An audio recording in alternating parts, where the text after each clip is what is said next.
I'm Elizabeth. Thanks for sticking around on your Fox Local app, our website, fox32chicago.com, our YouTube channel. We got a lot going on. We've got Governor Pritzker talking in just about 30 minutes. We're going to take you there live.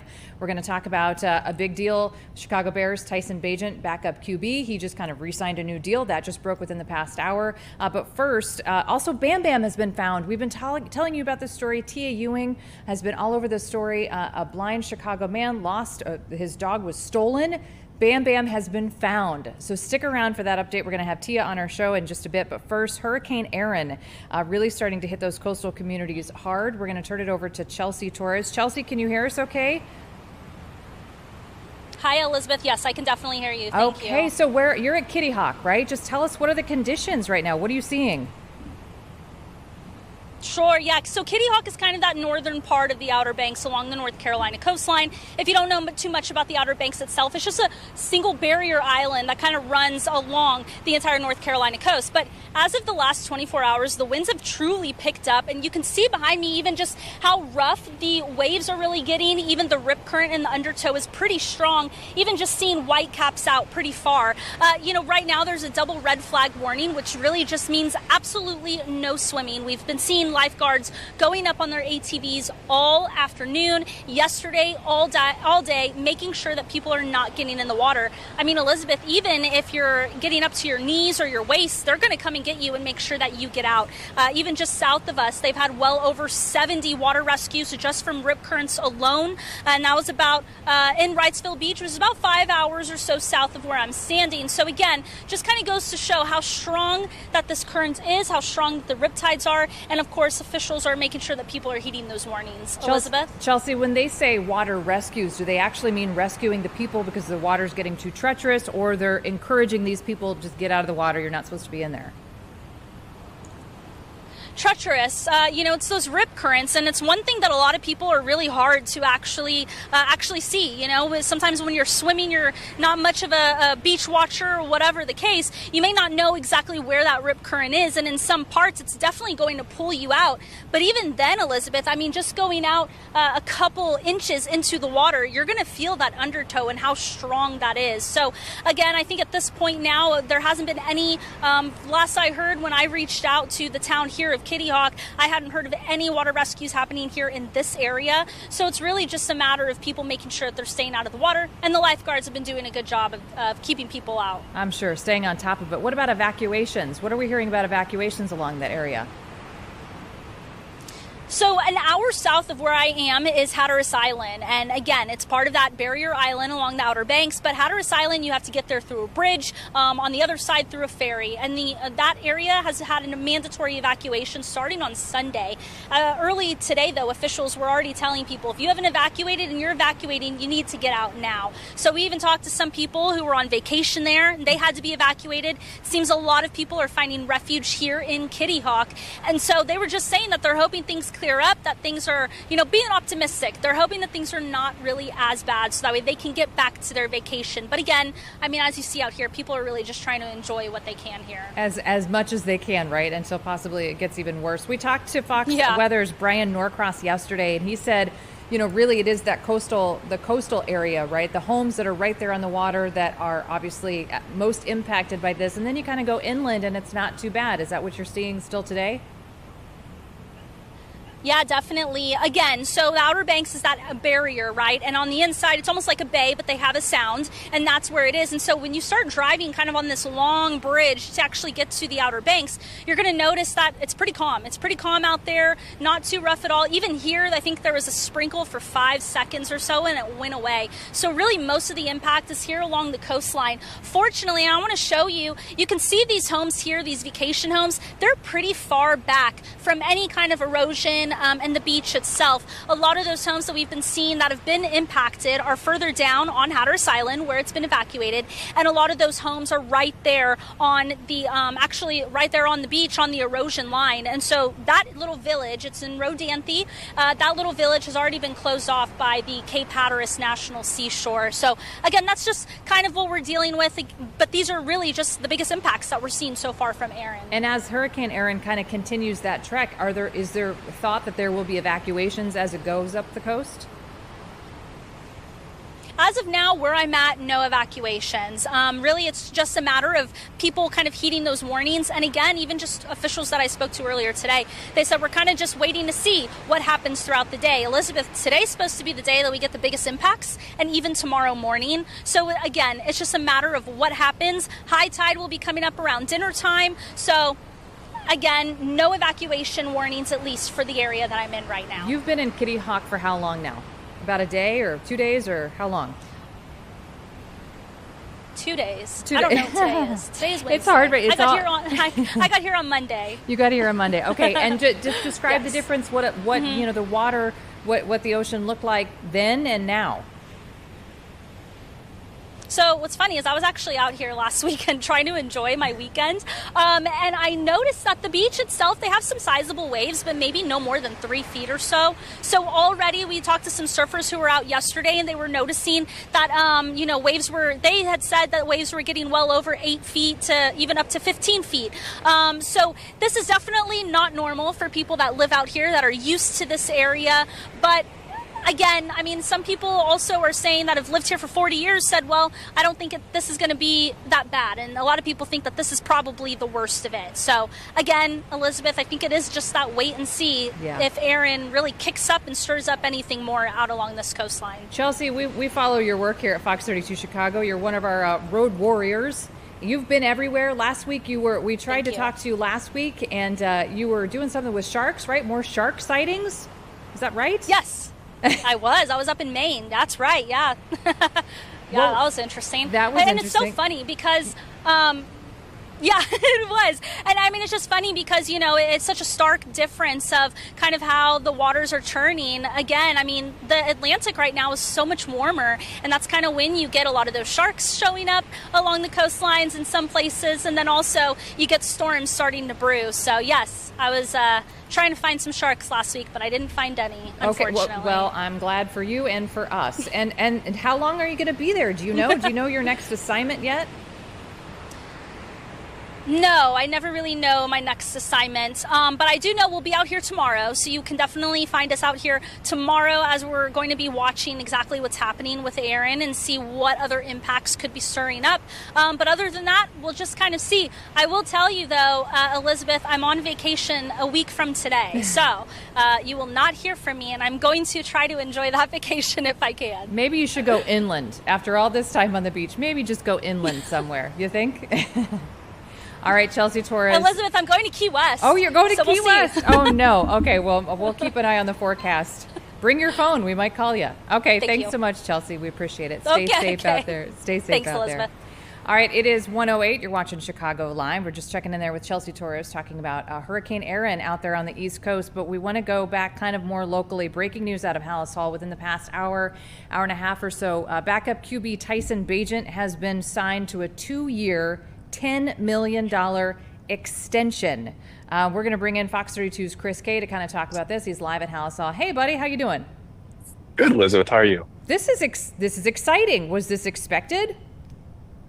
I don't know about expected, but I think there was some idea of, hey, like this could become a possibility, especially after the last week on Sunday when he threw for nearly 200 yards in the preseason game against the Buffalo Bills. We all watched that one, and I think we started to see the progression that he's had under Ben Johnson. I think that's kind of been the storyline, is kind of seeing how well that he's battled for the second quarterback spot with Case Keenum behind Caleb Williams. And now the fact of the matter is that he has taken this offense and he's become very good at it, not only, but he's also fit like a glove. And I think that's something that kind of led to this extension. He's kind of a fan favorite, yes? I mean, we're fond of him, aren't we? We're very fond of him indeed. I think last year, I think it was the beginning of training camp, there's something that just lives rent free in my mind is when he walked up to the podium and he was going to start talking. It was his turn to address the media. And we were like, how was your summer? And he's like, well, I spent my summer grinding my absolute face off. And he started a list of all the things that he did, all the workouts that he was able to do. And one of them was like a mile burpee run. It was a very strange thing. And I was like, sounds like something that would probably kill me, but for him, this is just normal. This is how he does his thing and how he operates, and he's a very hard worker. And I think during a radio interview, General Manager Ryan Poles said that he said he's one of the hardest working guys on the team, and it shows, and it's really showing in how he's adapted to this offense and adapted to a lot of the changes we've seen in the last year. And it seems like picking him up is really starting to pay off for the Bears, right? And do you think bringing in veteran Case Keenum, I don't know, kind of put a little extra oomph behind him? I think it was a little bit of extra oomph, but I also think that may be a reason why he's adapted so well to this offense. Case Keenum's a guy that is a not a savvy vet isn't a way to put it, but this is a guy that's been around the league. He's seen a lot of things, and he's a very notable guy. I mean, he's Case Keenum, for instance, is the Division I FBS leader in passing yards, and it's a very historical guy, and he's had a lot of success in his career. But he came here to challenge for the quarterback two job, and it seems like Tyson has run away with that now, especially with Case being out with the leg injury. We haven't seen him. I don't think we've seen him the last week at practice, but. Tyson had an opportunity to take it and run with it, and he did. And you got to give him all the credit for that part of it too. Is there any sort of reading between the lines right now with this for a 2-year, $10 million extension? Is there any, or is it just a 2-year, $10 million, or is there kind of we're trying to read between the lines on this one? I think it's interesting if you really try your hardest to read between the lines, just because we really don't know what it means. If it means that, hey, one day he might challenge for a spot to challenge Caleb Williams. I don't think that's going to be the case. I think this is Caleb's team, and I think they've been very upfront, though, that they believe that Tyson is a starting caliber quarterback in the National Football League. He's started games, and I think that's the big thing. We've seen a lot of quarterbacks, especially now, who are going to have a chance to start as rookies. Tyson's not that. He's had the opportunity to have experience in this league. He started 4 games as a rookie, as an undrafted rookie, which isn't something that's really heard of. Usually teams would err on the side of bringing in a veteran, but they trusted him as their backup role with Justin Fields the last couple of years, or 2 years ago, and then last year with Caleb Williams too. And this year with the success that he's had and the work that he's put in is really kind of stuck with this new coaching staff. And I don't know if down the line that he'll challenge for the starting quarterback role in Chicago. I think it's very firmly Caleb's, but it wouldn't surprise me if down the line another team came calling and said, hey, we really like this guy. We want to give him an opportunity to start. And the Bears would do right by him by sending him somewhere else. But that's way down the line, because right now he's a Chicago Bear. He's tied up. He's behind Caleb Williams, and he's going to challenge Caleb with the amount of work that he puts in at quarterback. Does this give any extra boost to Caleb, knowing that and do they have a good relationship? Oh, they have a good relationship. I think it's so interesting because they come from two not different backgrounds, but Caleb being a very high profile quarterback recruit, and then Tyson being a guy that played at Division II. I mean, they're two different sides of the coin, to be sure, but they get along very well. They challenge each other, and I think they're two guys that bond together with the hard work that they have to put in the quarterback position. It's the hardest position to play in sports, in my opinion. So I think right now you look at this and you start to say, hey, like, these are guys that may be different, but they have a lot in common, actually. So I think there's a lot that challenges, and there's a lot of support that goes in there too. And it seems like it would just be a little extra confidence just within the locker room, right? Given this guy who you said only Division II, and now he's signing an extension deal for 2 years. So maybe a little extra confidence going into that third preseason game, yeah? I think the confidence part is a big thing, but I also think that this stands out to a lot of the players. If you start to look at them and say, hey, this is a guy that's worked super hard. He's not guaranteed a starting spot, but he worked his absolute tail off. He's doing everything he can to stick on this team, and the front office is going to reward him. I think a lot of the players, not just the players that are trying to earn a roster spot, but a lot of maybe some of the star players kind of know that too, because this has become a theme with Ryan Poles and the Chicago Bears, where if you put in the work, and if you put out on the field, and if you can take the goodwill, I guess, and you can turn it into production in some form of capacity, this front office is going to take care of you. We've seen that, especially with Joe Tooney. They got to deal with him done this offseason. And you turn the clock back to last year with DJ Moore too.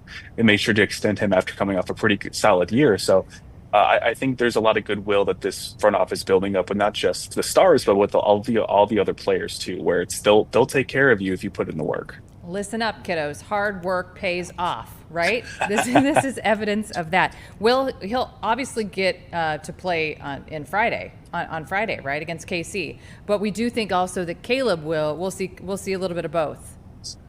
We'll see a little bit of both. I think Ben Johnson talked a little bit about that today. He was like, I think he said something along the lines of it. We don't know how much Caleb's going to play, but he is going to play. But I think we'll see a lot of extended reps for Tyson, just kind of like we saw on Sunday too, where he played well into the second and third quarters. Depending on where Case Keenum is with his injury, I think we'll see a lot of Austin Reed too.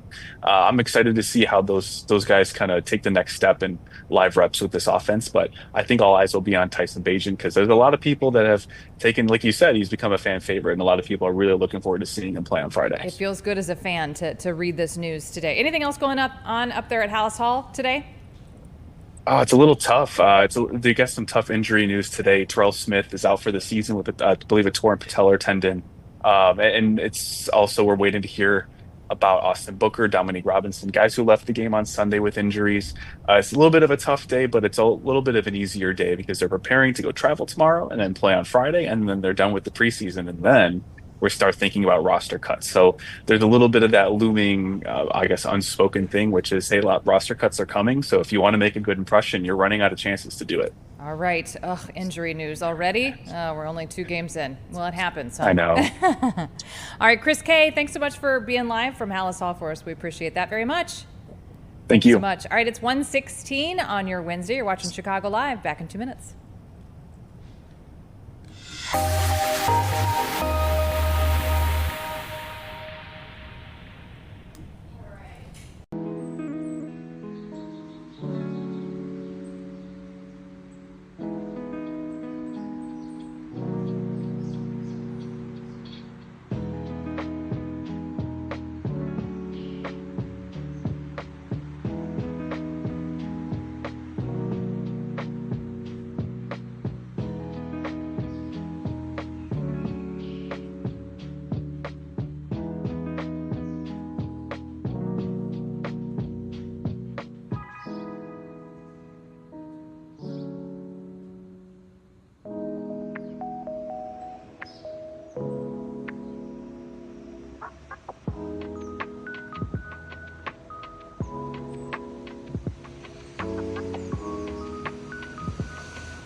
Welcome back to Chicago Live. It is 1:18 on your Wednesday afternoon. This is a live look of a press conference. Governor Pritzker will be there in just a few minutes. We're just taking a live look right now. This is South Suburban College down in South Holland, a groundbreaking ceremony today for a new nursing facility there, but we do also expect Governor Pritzker to be taking some Q&A from reporters. So we are live on that one, and we're going to keep you in tuned to that. But for now, let's go to Oak Lawn. Suburban Oak Lawn, their school district, they're starting to use AI technology for school security. This is very cool. It's very new. They were one of 50, I think, districts nationwide that are able to use this gun detection system, AI-powered gun detection system. Our guest is the superintendent out there at Oak Lawn Community High School District 229, Dr. Shah Badassarian. Hey, yes. Superintendent, yes, how are you? One. That's okay. Thank you so much for being on. Okay. AI technology, it's really creeping into everything. How are you guys using this to help keep students safe?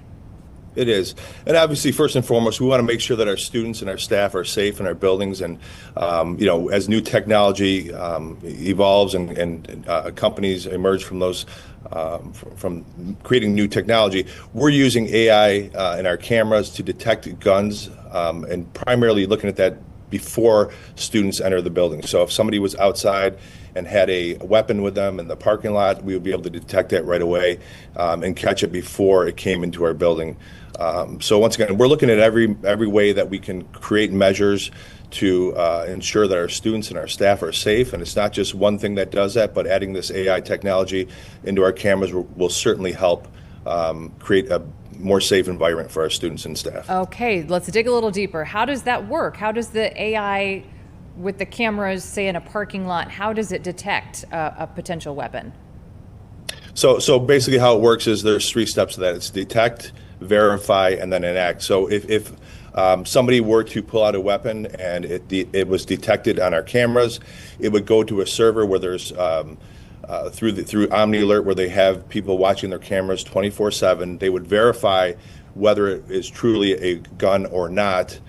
If it is, it would automatically respond to our administration, our local police department, and automatically send out 911 to our first responders to come to the building immediately. So we don't have to think twice about that. It's being looked at by a group of professionals who can determine whether or not that is a real gun or not, and then it would go out to our first responders to quickly get here. And as we know, time is of the essence when we deal with safety situations like this. I see. So it's not that you could detect a gun inside of a car or inside of a bag or backpack. It would have to be kind of visible to the naked eye or to this camera. So this technology, you got a grant for this technology. It's for 3 years, correct? Correct, yes. Okay. And so as far as training staff, it doesn't sound like this other company is watching these cameras. So did you have to retrain staff or anything that went along with this technology? Yes. So typically the staff that's involved is our administration, our deans, our school resource officers. So we've had meetings throughout the end of the summer here to determine how this will work in our building, in our school, in our district, to ensure that that this product is working the way it should. And I also want to know too, when looking at other AI gun detect systems, this is the only one that's fully vetted through the Homeland Security, that has Homeland Security designation.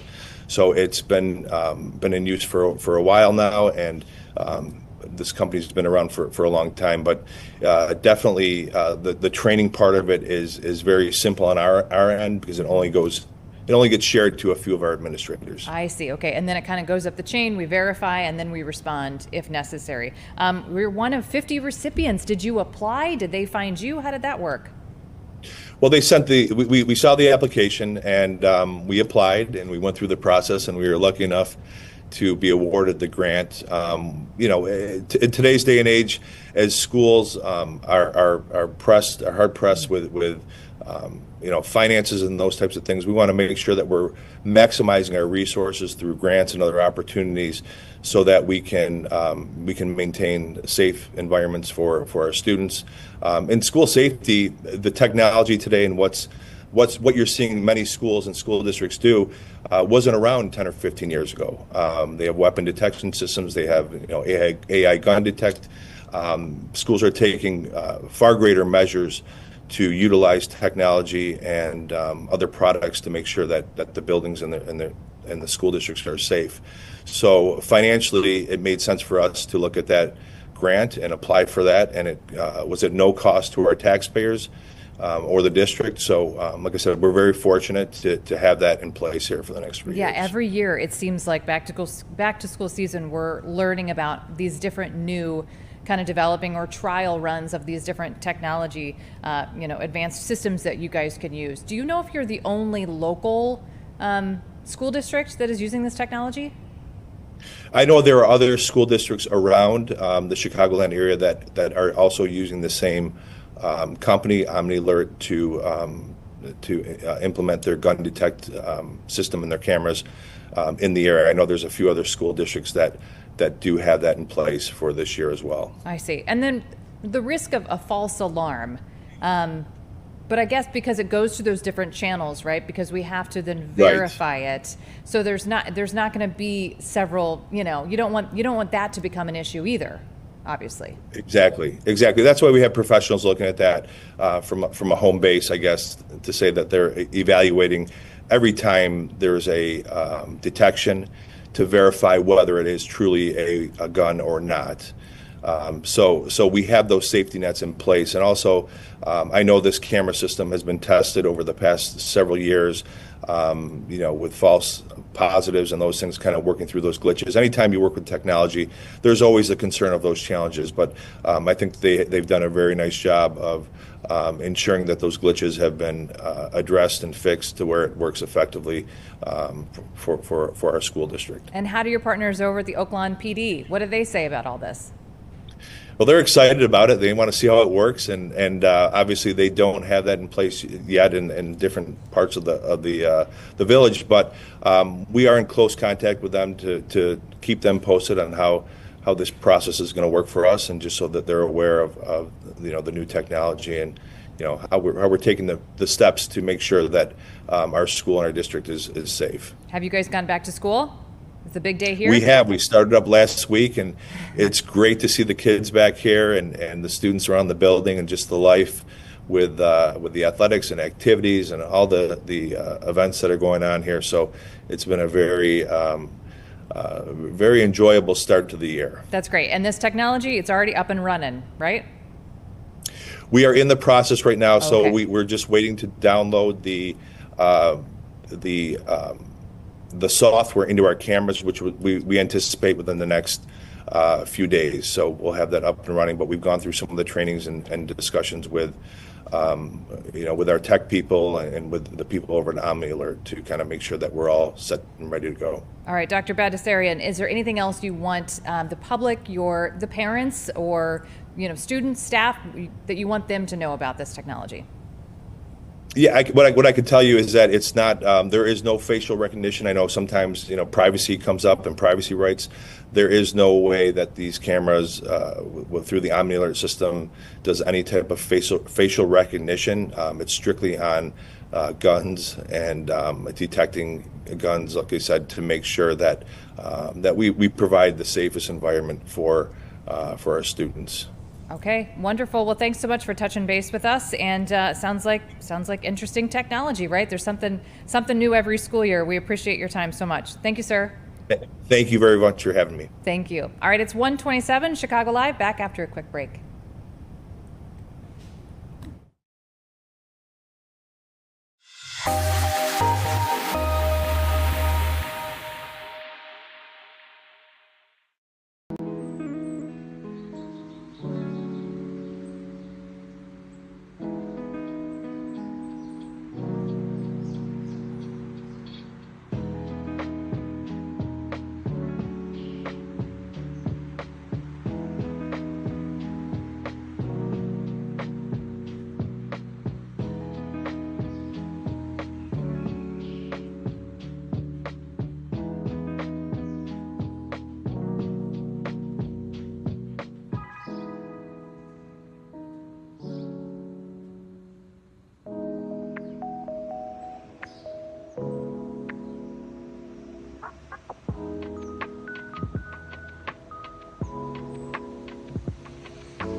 Welcome back to Chicago Live. Elizabeth here with you for the whole hour. We've got a half an hour left. We want to take you to Texas right now, where Texas lawmakers are voting. This has been in the news a lot. Remember, some House Democrats came to Illinois to kind of seek refuge, trying to delay this redistricting vote. The vote is currently happening down there in Texas. We're going to be monitoring that, as well as something that's going on here more locally. Down in South Holland, Governor Pritzker is going to be speaking at a groundbreaking ceremony there about a nursing facility at the college down there in South Holland. So we'll be checking in on that one too and listening to what Governor Pritzker has to say. But first, you guys, Bam Bam is back.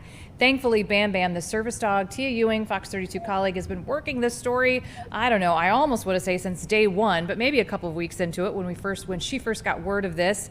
Tia, this is fantastic news. What do we know so far? What we know so far is that Bam Bam was brought into a Chicago police station by two people, a male and a female. We don't know if that means they had the dog this entire time. We don't know if that means they found the dog wandering the streets. What we know is that Bam Bam has been reunited with Angel, and Bam Bam is actually being checked out at an animal hospital right now to get a full assessment to make sure he's okay. He does have extremely long nails. Extremely long, to the point where Angel described it being very difficult for him to walk, and also describing it as being very painful for him to walk. He also has a slight scarring to his face, some type of injury to his face as well. Not sure how he got that. But overall, I was literally just texting right now to get the latest on Bam Bam's condition, and this is exactly what I was told. So far, they're telling us that he's stable. So the veterinarian is saying that Bam Bam is stable and appears to be in overall good condition. So I think that's really what's important here, is that he was reunited. We're talking about 2 months, and I think I counted 14 days to the date in which Bam Bam was reunited with Angel Santiago. And oftentimes, we talk about like humans and being, when a person goes missing, that you have 48 hours typically to like get to the bottom of what happened, 72 hours. And here it is, a dog that was out there 14 years old, possibly on his own. And we saw this as the outcome. I don't think anyone saw it happening this way, but I think we're all breathing a sigh of relief that it did happen this way. Angel Santiago, obviously blind. He has not been blind his entire life, but has been blind for the last 3 years. This was an emotional support dog for him, and this was a very emotional journey for him. He was walking sometimes 7 miles a day, yelling out Bam Bam's name. And at one point you saw our news story where we saw Angel with the actual dog tags, the collar, his leash around his neck, hoping that maybe Bam Bam would hear that and he would, respond to it. But he was actively looking for his dog, being blind every single day. And so for it to end this way, a lot of people stepped up, a lot of people got word out, and a lot of volunteers really helped him scour communities to look for the dog. So I think we're all really happy that this is the ending, because we're so used to, unfortunately, seeing sad, tragic, horrible endings. And I think that's what really intrigued so many people across the country. They wanted to see a resolution for someone who really, truly deserves a positive resolution. So I'm happy to report that Bam Bam has been found. And again, he's being checked out at the vet right now. When you found this out last night, I believe, based on the emails coming in late at night, how'd you feel? How'd you find out? Who told you?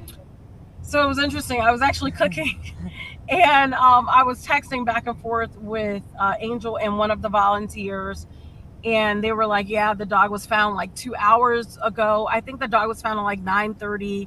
We were texting at maybe like 10:30 or 11:30.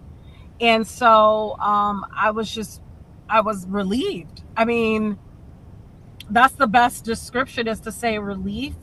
And really happy for Angel, because a lot of the things that Angel told me that didn't make our news story about being disabled in this way, suddenly disabled. This wasn't something he wasn't born blind. And so to see how his life progressed, to go from being able to see, now you can't see, how people treat you when you have a disability, how people often mistreated him just in his everyday life. It's something you don't think about when you don't have a disability. It's something you don't think about when you walk out or you wake up in the morning and you can see that it's light outside, or you can wake up at night and see that it's dark. And it's something that I think we take for granted, being able to have all of our senses, all of our faculties, and not having a disability. But that was really the part of the story that, I mean, honestly touched me the most, is how so many people mistreated him. And then when we went out there and he was at the grocery store and he was just saying, hey, if you've seen my dog, and please take my phone number, and how many people walked by and just didn't even give him a second look, didn't even care. I think that's probably the part of the story that was the most heartbreaking, in addition to his dog being, out there. And so to have this reunion and like knowing all that he's gone through that didn't make our news story is what I think makes me the happiest about the story. The story was never about me. The story was always about Angel, and it is still all about Angel and Bam Bam. And, people have emailed us saying, well, I'm so happy for the job that you did. And I kind of feel like, well, we don't deserve, what credit do we deserve? We didn't get out there and literally look for the dog. We put the story out there constantly, which we did do that, but we weren't boots on the ground. We have no idea what it felt like to be Angel. And so, for some of that, I don't take credit for any of this at all. I take credit for possibly the public. I do take credit for being able to. Yeah. What did you say? I'm sorry. I said possibly the public, just watching your reports, and because we don't know where Bam Bam came from. So we don't know if it was someone, they go, I saw Tia's reports. That's Bam Bam. Yeah, that's true. But I think it's really like, being able to give people a voice that oftentimes in our communities are left voiceless. Before we got the story, we were already, I think, almost two months in. So really, if anything that I take for is giving people that are oftentimes voiceless, the opportunity to talk. Fortunately, a lot of people that are disabled, disenfranchised, whatever the case may be, are left voiceless in our community. So I'm happy that we were able to give Angel a voice.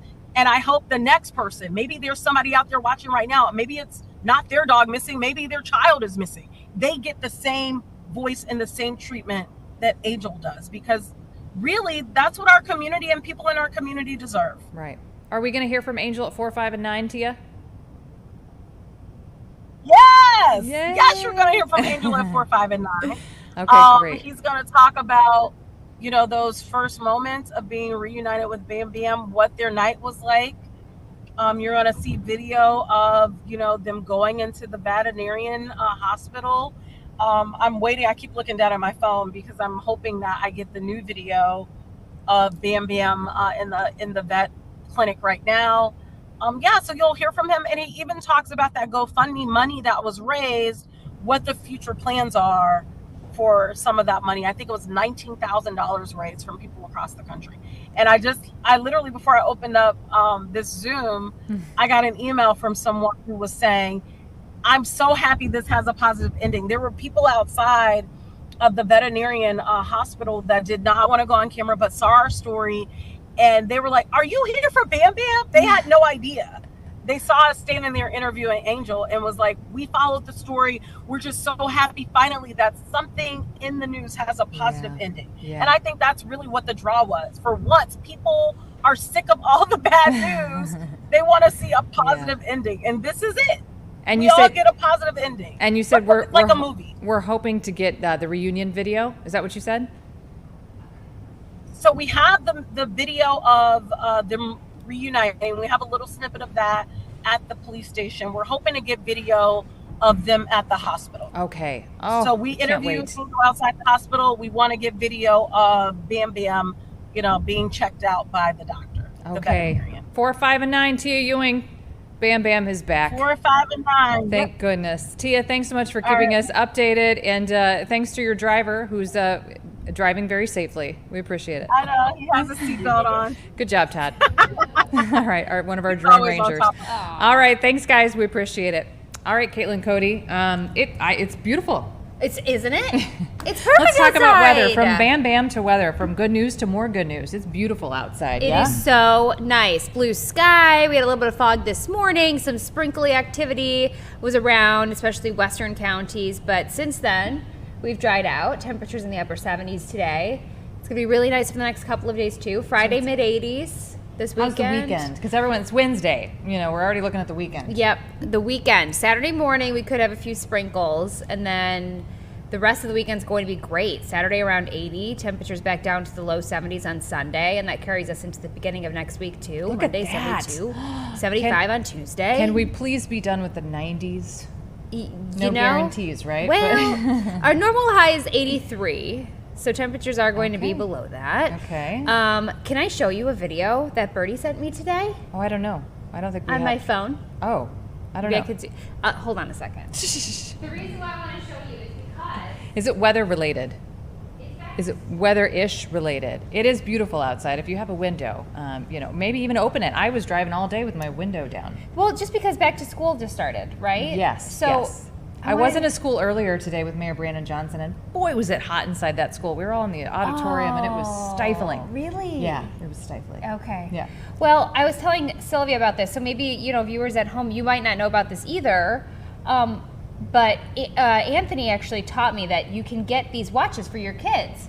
Have you heard of these? Yes, Where I they have. can call mom and dad. And it's only for that, right? Yeah. Yeah. So if you didn't know, parents, and you're sending your kids off to school, and maybe you're uneasy about it, you can get them little watches where they can call you or FaceTime you, or they can send you messages Right. if they're a little bit older. So did you? So Grady got her this little gizmo watch that you can get Yeah. through your cell phone servicer, and she sent him a message today, and it just says, "Hi, Dad." Hi, honey. But That's very cute. so she secretly sent a little message. very Now we cute. might get in trouble from the teacher, for her having a Oh, watch, right. but well, lesson learned. One and done, hopefully. well, she didn't get in trouble yet. Right. We'll see. Until now. I don't know. Right, exactly. But I just wanted to share that along to parents, because if you didn't, That's a good maybe you tip. heard about it and you forgot about it, but just to remind you, back to school, they could get little watches. I know that was something else that Anthony said he's going to do, the wait till 8 for the cell phone thing. Oh, wait till 8. I haven't heard that. You haven't? No. Wait till 8th grade. Oh, 8th, not 8. Okay, Yeah, gotcha, 8th gotcha. grade. It's like a pledge that you can take Oh, online interesting. along with other Oh, I like parents that. in the class. I like that. So the kid's not alone Yeah, I and like feels that. left out. Well, now so many classrooms and so many school districts are going cell phone free. I didn't high know that. school, No even, way. Even high No schools, way. you got to put them in your locker, or sometimes they have I forget what they call them, but teachers have, like a shoe container in the back of a door, and then they put their cell phones in. Like you walk in the classroom and you're like, put the cell phone in, and then you can go sit in class. And I heard, teachers are loving it because now kids are interacting with each other, and they're actually, concentrating instead of Right. like down here, on their cell phones. I wondered about that, like Yeah. how they're handling it. I know. Well, this is a good, Well, it different looks option. like it's beautiful. You done good on our forecast. It's a beautiful day. I know it's real. I'm telling you, I had my window down. Look at that. I mean, is that not picture perfect? It The is. Clouds, Feels good, looks reflecting, good. and people. Yeah. And there are no people in the bean. I don't know if you remember the story. Man in the Bean. The man in the bean. There's nobody in the bean. Don't worry, guys. I'm on team no man in bean. There's no man. There's no man. But the weather looks beautiful. Caitlin, Yeah. Cody, thanks so much for stopping by. Sure. See you The end of your tomorrow. day, go roll that window down. Oh, heck yeah. I Yes. know. It's going to be nice. All right, it's 1:43. Chicago Live back after a 2-minute break.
Welcome back to Chicago Live. It's a beautiful day. It's Wednesday. It's 1:45. The Dow Jones Industrial, taking a live look at the big board, down about 27, 28 points as we speak. We've got a few things going on, of course, locally and of course nationally. We want to take a live look down in Texas, where lawmakers are voting on on those redistricting plans. The GOP's plan to redistrict parts of Texas. Of course, this impacting Illinois over the past several weeks as some House Democrats from Texas kind of sought refuge up here in Illinois because they were trying to delay this vote. So that's going on as we speak in Texas. Here more locally, out in the suburbs, out in South Holland, Governor Pritzker is going to be speaking at an event, a groundbreaking for a new nursing facility at a college, at South Suburban College. Let's listen in if we can. Governor Pritzker, I don't believe, has started speaking yet. Other leaders are, but let's listen in.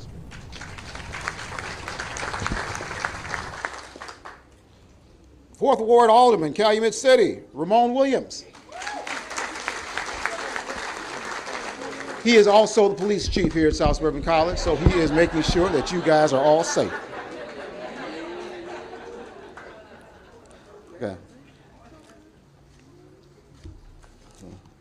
Oh, I got him already. Okay. Carlene Matthews, Prairie Hills School District Board Member, District 144. Joyce Dickerson, School District 144.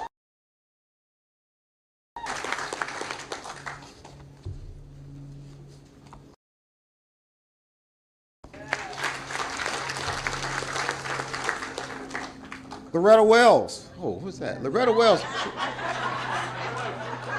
President of School District 151, Board of Education.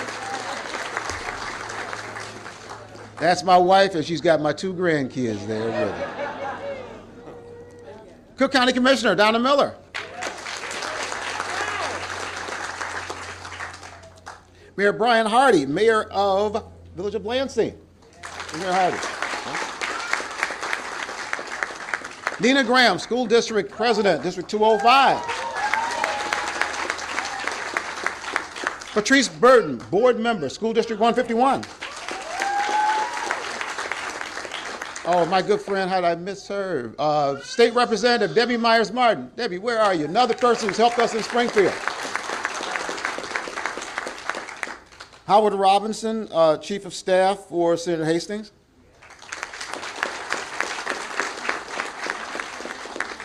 Edward Steve Dalton, trustee. Okay, Lawrence Patterson, board member, Bremen High School District 228.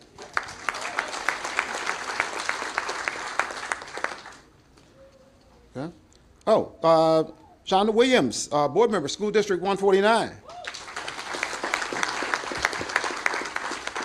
Maureen Grady Pravovich, Lansing Village Clerk. I probably butchered your name. I'm sorry, Maureen. Okay. All right. Those are the elected officials. I'm sure that you didn't all sign in. Cleo Jones, I didn't call your name, but I see you there, Cleo. All right. All right. Okay. Now, from the board's perspective, this is a strategic move, and we're responding to workforce demands, trying to align with area hospitals and clinics, and positioning South Suburban College as a leader in healthcare education. And we know there's a huge need for nurses, therapists, EMTs, pharmacists, and the need is growing. And we intend to meet that demand head on with our new Allied Health building. Now, as mayor of the Village of Phoenix, a little town just to the west of here, yes, we see this, I see this from another lens, and that's from the economic lens, because every graduate from this program. All right, it's 1:50. It's you're watching Chicago Live. We are paying attention to this press conference going on with Governor Pritzker down in South Holland about a new nursing center at the South Suburban College. We're going to go to break. 2 minutes. We'll be right back.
Welcome back to Chicago Live. It's 1:52 in your Wednesday afternoon. Governor Pritzker expected to be speaking any minute now at a groundbreaking ceremony at South Suburban Colleges. This is going to be a new health and nursing center for students down there. Let's listen in. Governor Pritzker should be up at the podium in moments. Frank's dream was, going back 10, 15 years now, to do something to add to the TCC legacy, the South Suburban College legacy, to provide that kind of health and nursing center, the Allied Health Nursing Center. And he shared that with me years ago. And so as things occurred, going back to 2014, 15, 16, 17, it was all those things we look forward to, especially in the village of South Holland, because as a community of South Holland, we kind of pride ourselves in being truly a community of faith and family, leading to a bright future that ultimately deals with the holistic nature of our health, our physical health, and our mental health, and our psychological and our spiritual health. We prioritize that in town. So if a business comes to me and our village board and says, hey, we'd like to plant a business here and we'd like to give you thousands and millions of tax dollars, we say, yes, thank you. But we'll also say to a health center, and we have many of them in South Holland, if you can provide a service that helps provide quality product for our residents and our guests to deal with mental health and physical health and spiritual health, our churches, we welcome you. So in dealing with Frank, going back many years, talking about this facility, and today being up here and being able to share with you an opportunity to put a shovel in the ground, realizing that this young man to my right, going back to 2019 when he was elected, and in June, I think, of 2019, said, let's rebuild Illinois off the ground, and let's make sure we appropriate some money to South Suburban College to make sure that they can have what this dream has meant to so many of us in the South Suburbs, and specifically in South Holland. And because of the Illinois DCEO and those who contributed $13 million to this project, and because of the efforts of the South Suburban Foundation Board and the South Suburban College Board, and because of the efforts of not just Frank Zuccarelli, but my colleague and mayor, Terry Wells, as the chairman of the board, and Dr. Stokes, Patrick Rush, and the whole team at the college, this becomes a reality. So I want to personally say thank you on behalf of South Holland, on behalf of the South Suburbs, on behalf of the college, Governor, for your leadership, for that of the General Assembly, my friends who I know very well, and the ability to make this a reality today. This is a day that will live long in the memories of those of us who are from the South Suburban area. It's this project and others like the Southland Water Agency to bring water to the South Suburbs. All of those important projects are stuff that this governor and this General Assembly are going to support as we look to improve the South Suburbs in a meaningful way. But today is the day we begin the building of the Allied Health and Nursing Center. Congratulations. Thank you so much, Governor. Thank you.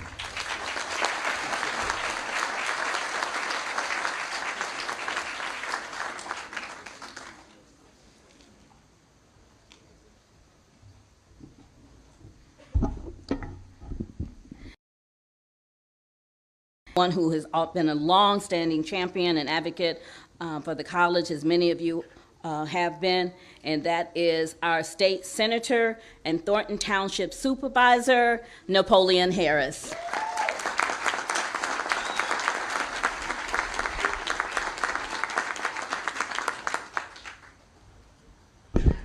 Good afternoon, everybody. Good afternoon. Welcome to the 15th Legislative District. I was sitting there and I was talking to my good friend Mayor DeGraff and said, how do I follow somebody like that? Just look at Mayor DeGraff. When I saw him up here speaking, I said, Mayor DeGraff looks like an old school Hollywood movie star. It's tough to follow that act. Old school in a good way. Well, first of all, I want to say thank you. Thank you to all of you who've come out here today to celebrate this momentous occasion, to our current Board of Trustees, to our former trustees, past and present, who we stand on the shoulders of giants. And last but certainly not least in this thank you is to the late, great Frank Zuccarelli, whose vision is being realized today.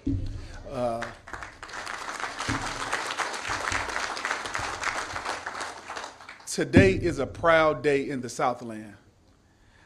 We're not just breaking ground on the building, we're building on the future. We're breaking ground on the future to the next generation of nurses, technicians, and frontline healthcare heroes who will be trained right here in our own backyard. That's exciting. In a world-class facility that will be named the South Suburban Allied Health and Nursing Center. Give a round of applause to that.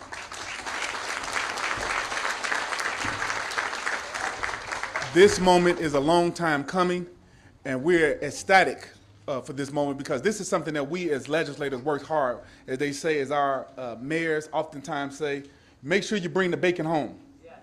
Well, this is those fruits of that labor, myself and my colleagues, Mayor Jones, Thaddeus Jones, State Representative, and as well as State Representative Will Davis, who we voted on the Rebuild Illinois piece of legislation that our governor signed into legislation to help not only the Southland, but the entire state of Illinois to rebuild.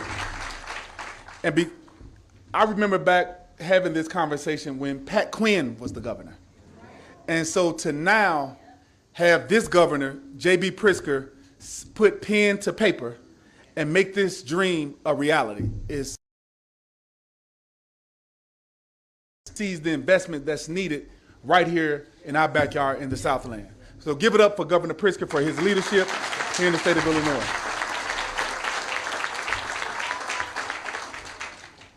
Today, all those priorities are actually coming together. We have a slew of elected officials from all different genres of our electoral scale. Say, we, the Southland, are no longer being overlooked, and we're starting to see the fruits of those labors and the investment that are pouring in and day out right here in our own community. So I just want to leave everybody with this and say thank you, thank you, thank you. Let's get to work. And the next person who will be coming up to speak with my good friend, Mayor Thaddeus Jones, State Representative.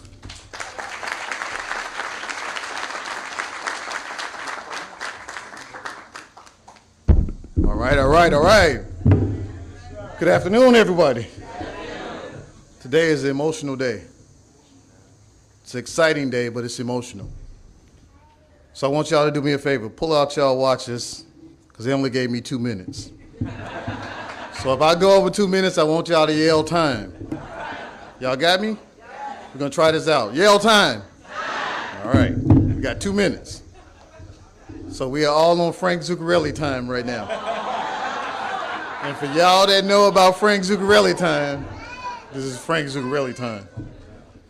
You know, today's emotional because it's about our history, our past, our present, and our future.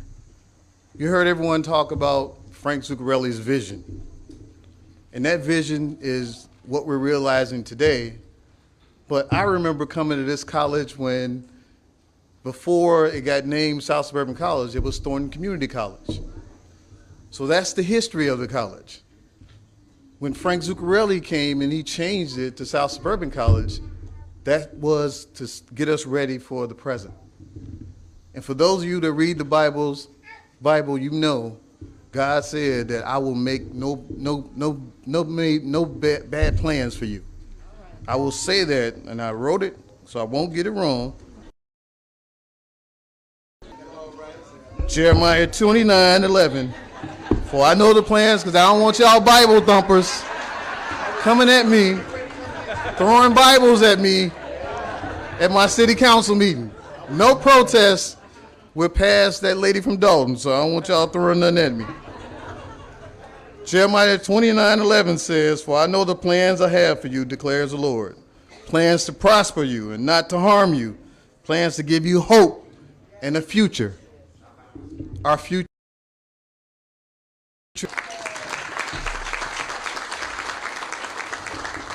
And we have to I want you guys to give a round of applause, a standing ovation to Governor J.B. Pritzker.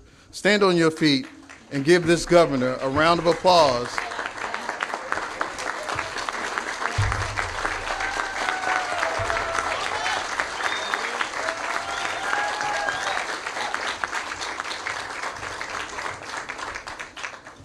Because without him, there's no way we'd be here today. Without him, there's no way that we get $52 million for this project. Without the governor signing that bill to give us the money in the college, there's no way that we have a hope and we have a future. So let's realize that when we look at all the nurses that are back there behind the trees. Let's realize that when we talk about the investment.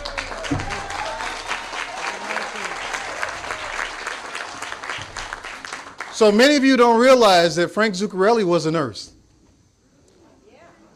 Frank Zuccarelli dreamed, Marty's shaking his head, he did something. When Frank Zuccarelli was at Ingalls Hospital, he wanted to be a nurse. Can I say it that way, Marty? Can I say it that way? He wanted to be a nurse and he wanted to be a doctor.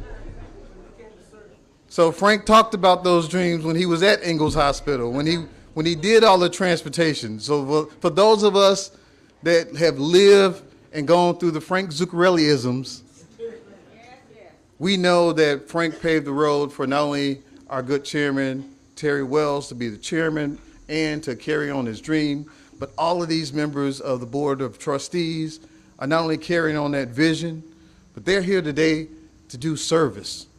We're all here as elected officials to talk about service. This new Allied Health Center is going to take us to the next level when you're talking about healthcare. Healthcare is important to so many of you, so many of our families, that we have to start the conversation and talk about how that guy in the White House is trying to take away our healthcare. And if you realize that we have to fight, realize that that fight is not over. So some of you guys who look sometimes ill on elected officials, realize that some of us, a lot of us, get up at 5 a.m. A lot of us sacrifice our families and go home and talk about the good things we want to do for the community, similar to what Frank Zuccarelli did for our futures and talked about us, trained many of us to talk about politics and talk about the hopes just like this. And we have to realize that this is our future. If we realize that, we're in a good place. And I want to thank you guys for allowing me to speak. I know we didn't start this, but I want you guys to join me in a word of prayer. If everybody could stand. And real quickly, let's have a word of prayer. We did not start off, but we would not be here because of God waking us up. We would not be here because God given us the vision and dreams. So please join me. I know my time. I got probably 58 seconds left. Dear Heavenly Father, we thank you for allowing us to be here today. We thank you for guiding our careers, guiding our life, allowing everyone in this room to go home to their families. We thank you for our policemen and our firemen. We thank you for our EMTs and our nurses. We thank you for the things you're going to do in our lives and the things you're bringing to our communities. We ask that you put your hands on this community, put your hand on this region and this governor and all elected officials, our Cook County Board President. Allow them to help us carry out our vision that you proclaimed that you would give to us. In your mighty name, amen. Thank you, everyone. My time is up. 2 minutes.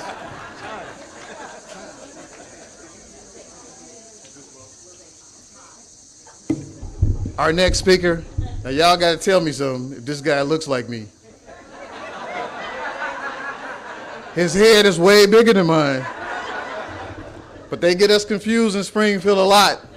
So I blame a lot of stuff on Will Davis. But please give a round of applause for my good friend, Representative Will Davis.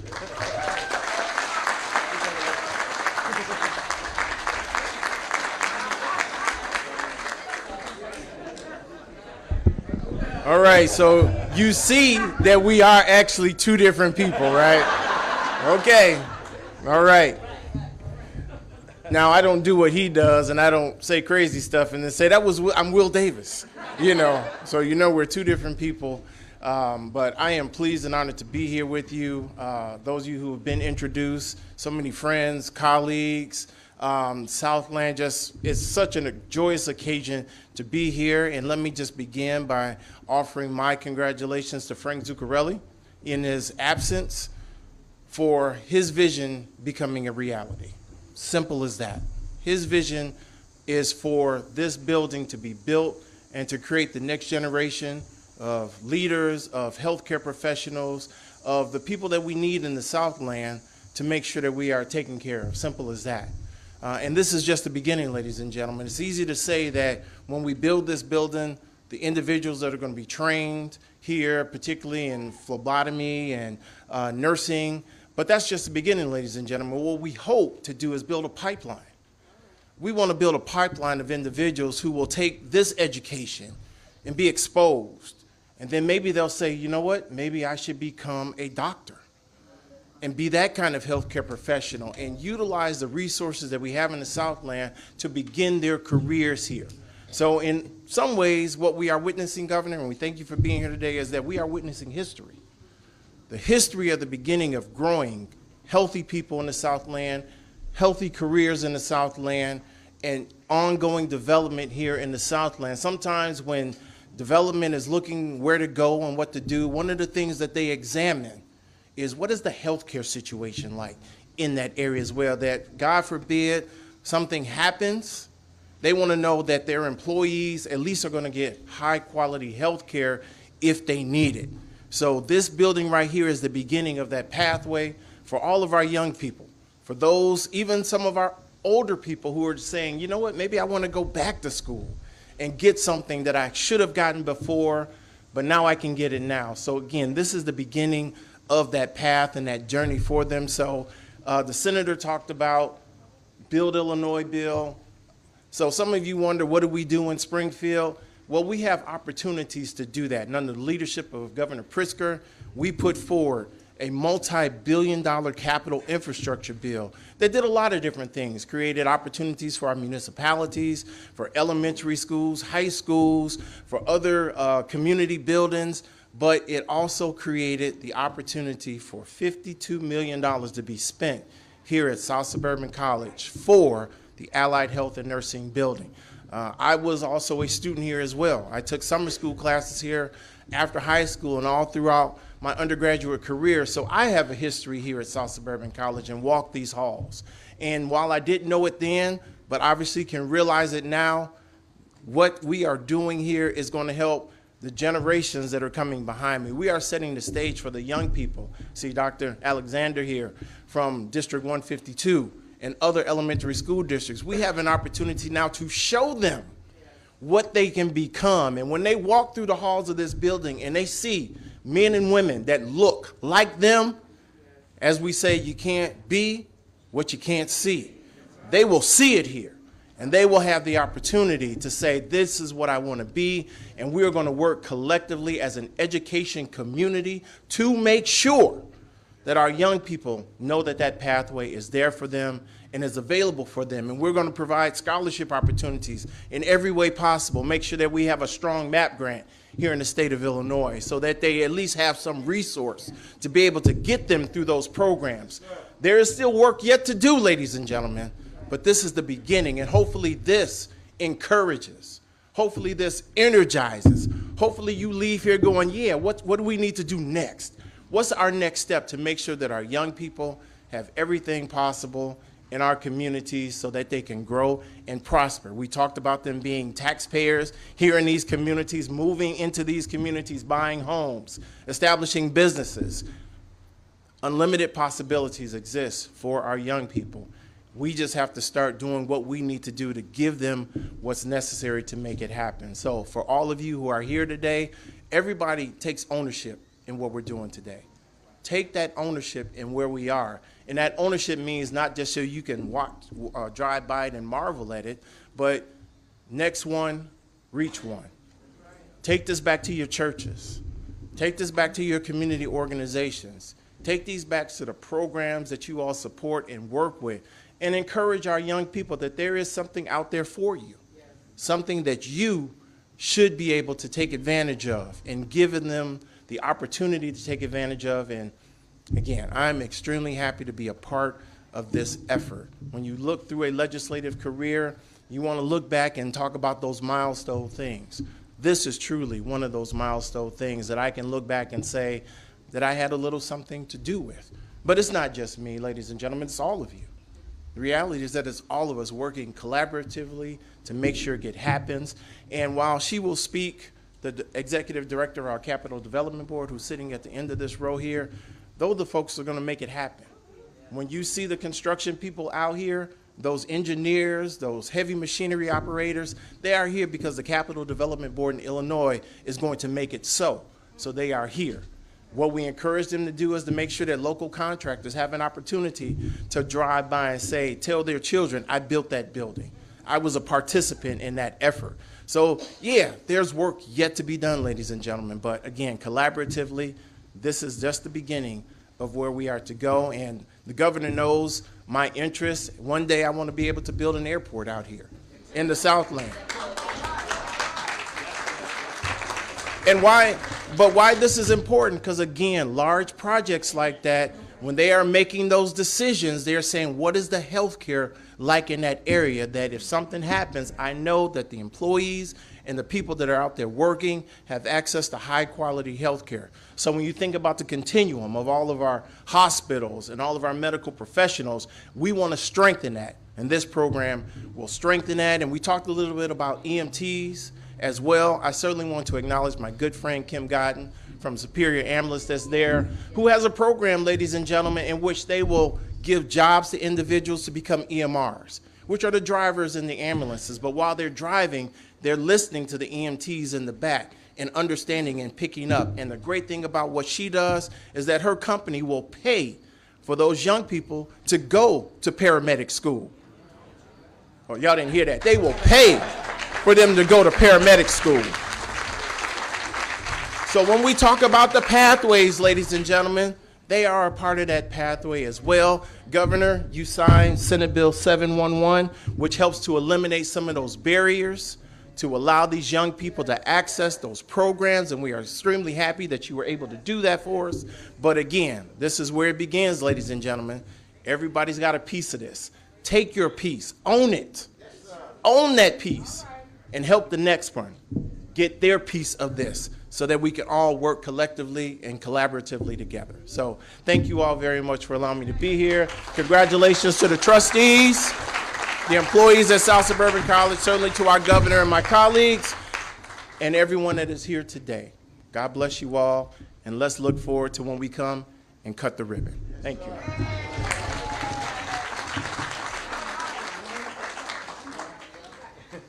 You know, she doesn't really need an introduction.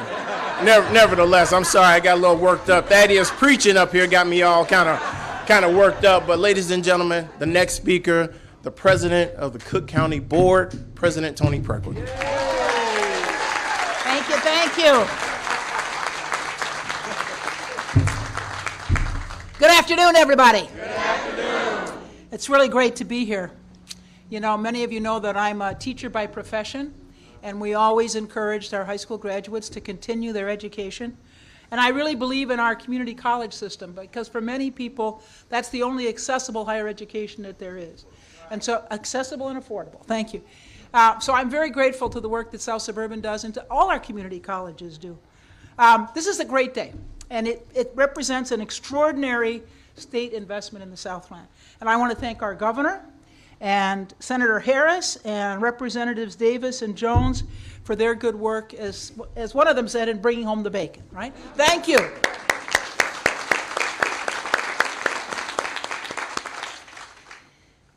You know, Cook County has a very robust healthcare system. 60% of our budget is healthcare. So I know the great need that we have for healthcare professionals, because I look at the numbers of vacant positions in our health and hospital system. We've been working hard to try to support people who want to go into healthcare. And I want to acknowledge and thank Commissioner Miller and Commissioner McCaskill for their support. In collaboration with Cook County Hospital, the county, and our Health and Hospital Foundation, we provided $1.5 million to scholarships to young people this year. Everything from certified nursing assistants to doctors, scholarships for their entire program. So once we commit to you, you got the money for the entire program. And this center will create new opportunities for young people, many of whom are first-generation scholars from underrepresented communities, from our local communities. You know, and by training the next generation of healthcare workers, the college is strengthening the entire healthcare system in our county, not just the Southland, but in our county as a whole. And it's investment not just in buildings, but in people and in the well-being of families, and in the future of the healthcare delivery system, and in the vitality of all of our communities. So I just want to thank everybody who has been so involved over the years in making this project happen, and thank you all for your presence today. Thanks so much.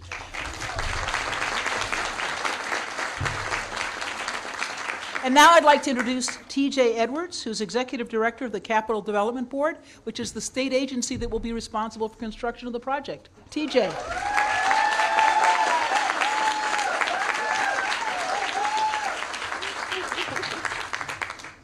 Thank you. Bring it down a little bit. Good afternoon. My name is T.J. Edwards, as they've said. It's actually Tamika for my mother who's watching and wondering why I'm using T.J. But it is truly an honor and a privilege to be here to represent this agency, to represent our governor in this endeavor, to represent this promise, and be the person responsible for helping to deliver it. So thank you for having us. As we stand here today, we're not only here to talk about this personal journey that's intrinsically tied to this campus.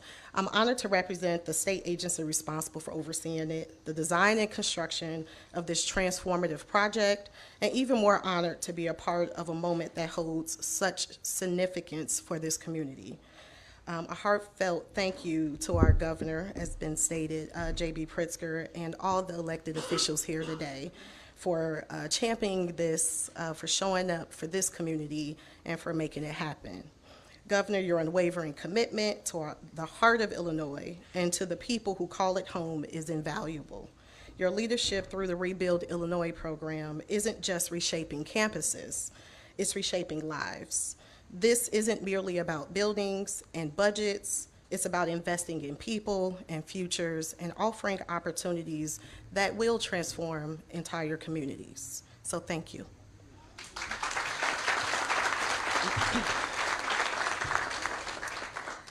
South Suburban College is more than a campus, it's a promise that investing in our communities unlocks potential that ripples through generations. This college stands as proof of what happens when state leadership believes in its people and backs that belief with action. I'd like to extend a heartfelt shout out to Emily Z and Blanca Rivera, who are both here today. Emily is our project manager and Blanca is her regional manager. Our incredible team, your leadership and meticulous intention gives me full confidence in your stewardship of this project. And I just want to shout out the fact it's an all-girl team.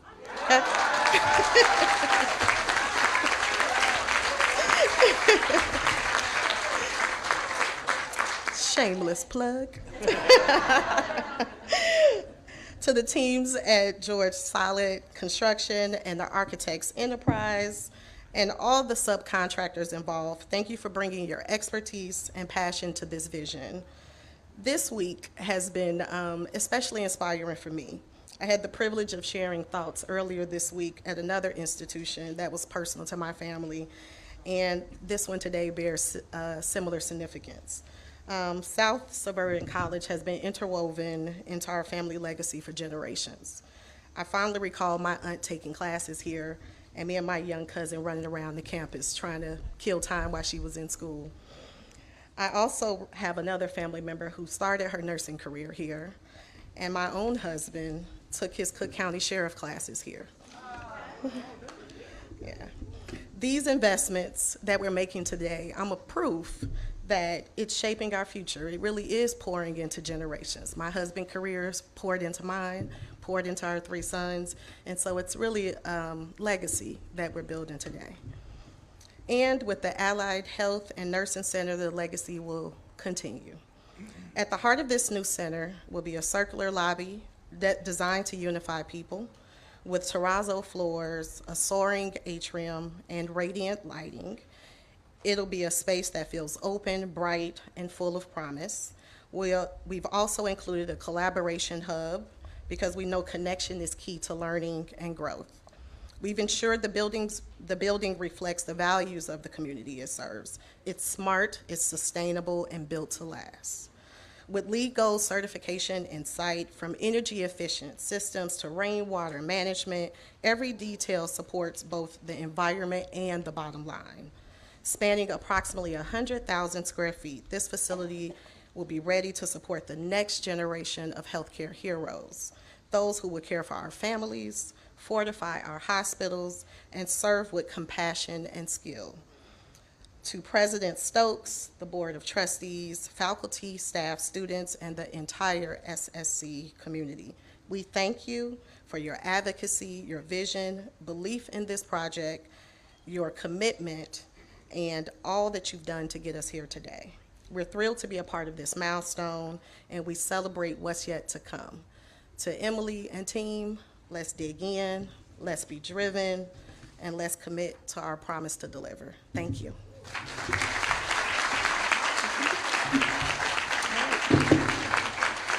And with that, we're going to bring forth, I believe, our governor, J.B. Pritzker.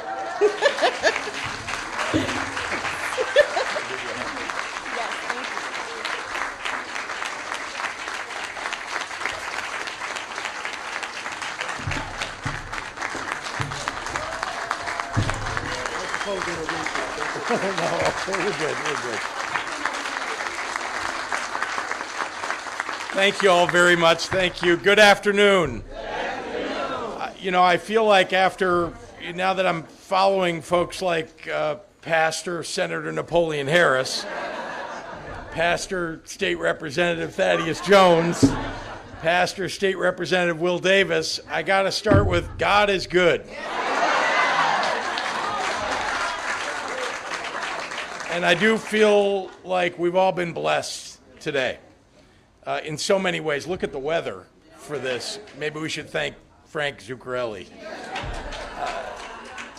for the weather. But I want to just say to all of you what a pleasure, what an honor it is to be here on this special day.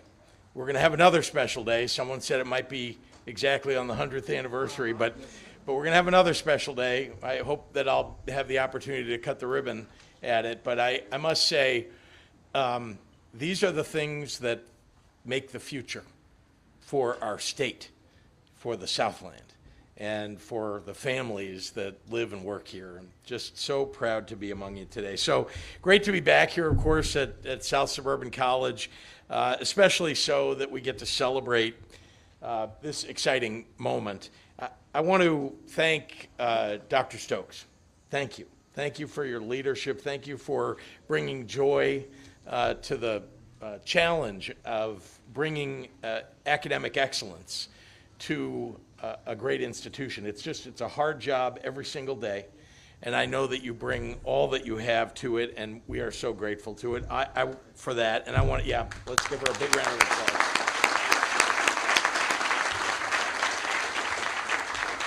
To Mayor Wells, your board chair, the entire leadership team at South Suburban, thank you. Thank you for your vision. Thank you for your partnership. All of you who've been engaged in this, some for many years, some for a few years, but it's meant so much to bringing this facility to a reality for everybody. It was over a decade in the making.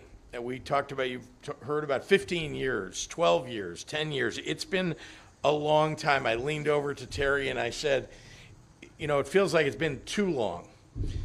That may be true. It's too long from vision to reality, but I can tell you that we've wasted no time in putting shoulder to the wheel, and so many people engaged, everybody engaged in making this happen. And I want to extend a big thank you to all of you who have started by talking it up, by pushing it, and then so much of the work that you've done for too many years to get us here. But a special thank you to the administrators here, to the faculty here, to the students here at SSC, because it is your spirit that has brought this to life.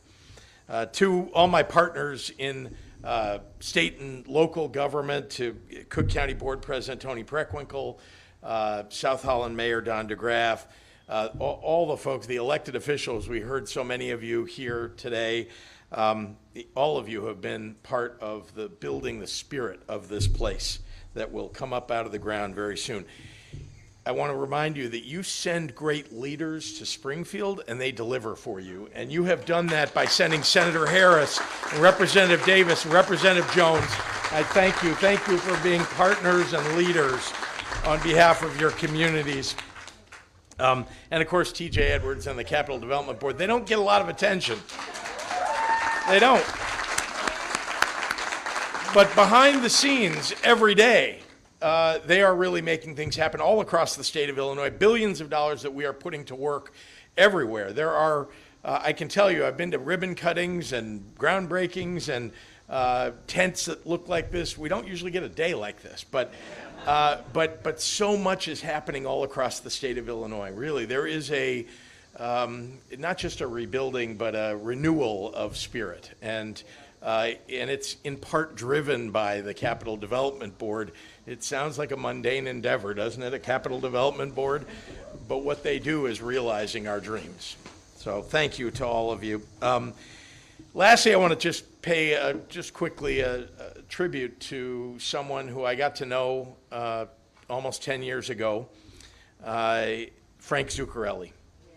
He was the first person to sit me down and show me and tell me how beneficial this project would be to the community. And he was he was a passionate advocate. All of you heard from him about it. And there really wasn't a moment when I saw him when he wasn't, elbowing me and saying, remember, you need to deliver on this. So he laid much of the foundation that has made this possible, and I really am glad to be advancing his legacy today, along with the legacy of all of you who've made this possible. The Allied Health and Nursing Center, I mean, just look at that picture. Just amazing. Sorry to make somebody move out of the way, but I mean, it's beautiful, and it will be beautiful when we cut the ribbon on it. The General Assembly and I have worked hard to invest in our community colleges as engines of community development, of economic development, of educational opportunity. Projects like this not only drive those goals, but they create significant benefits that will be felt in communities all across the state of Illinois. People who will work here and learn their trade here will also go out into the world and do other things. And they'll stay in the state of Illinois. Remember, you're going to stay in the state of Illinois, all the students that are here. Importantly, they're going to serve not just the south suburbs, they're going to serve the entire state, and I'm so grateful for that. This center is going to give us people whose skills will help us meet the critical workforce needs in the entire healthcare sector.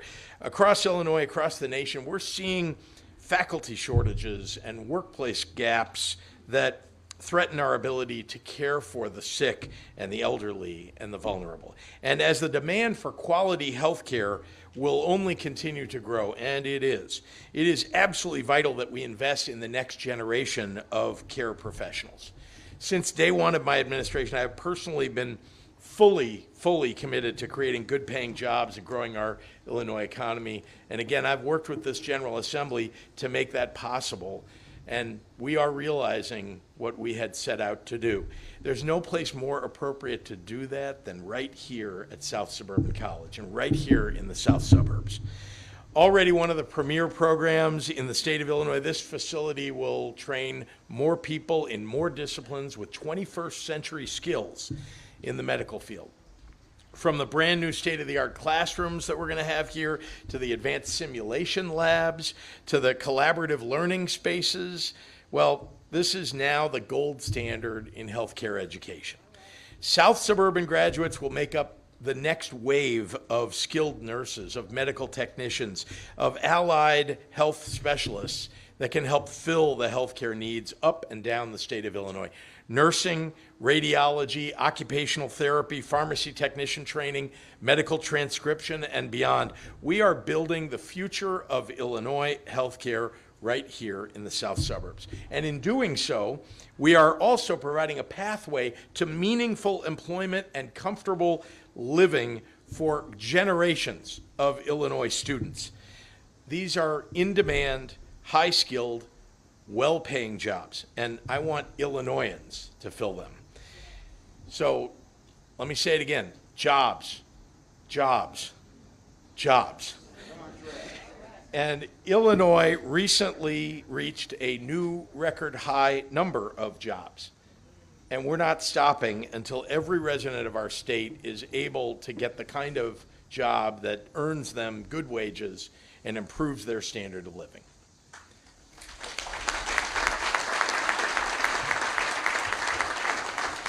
So today is the culmination of years of hard work for this community, from this community, to bring this project to fruition. I'm very proud to help deliver on the promise of this facility and an investment through the Rebuild Illinois Capital Program. The elected leaders, all who are here today, put their shoulders to the wheel to make it happen. We are seeing remarkable progress on projects just like this one in other parts of the state. Since we began the Rebuild Illinois program just 6 years ago, we've completed over 200 major capital improvement projects. TJ Edwards and the Capital Development Board get a whole lot of credit for making that happen. 130 of those projects were projects that were for local institutions just like SSC. So think about it. We have the third largest community college system in the entire country and the very best community colleges in the entire country.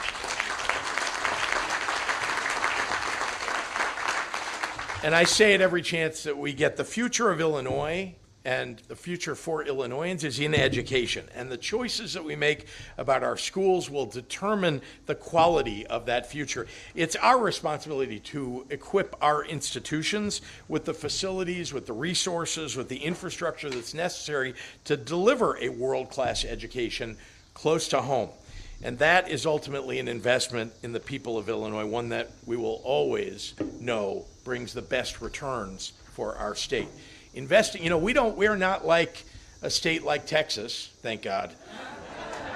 We're not like some other states where, you know, anybody see the old Beverly Hillbillies where they said, the song said, up through the ground come a bubbling crude, you know. We don't have any of that coming out of the ground, really. But what we do have is the best people in the entire country, and investing in those people is what our gold, what our crude is. That is where our value is. So thank you all. Thank you all for the commitment that you've made to our future and for putting your hard work behind that belief. I'm beyond excited to stand up with all of you as we break ground on the SSC Allied Health and Nursing Center. And I can't wait to be back soon to cut the ribbon and open the doors of opportunity that lie ahead. So without any further ado, let's go turn some dirt. How about that?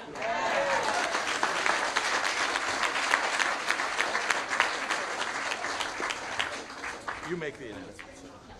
Okay. We have a couple of other officials that I would like to recognize very quickly. First of all, Alderman City of Harvey, Tyrone Rogers. Sorry about that,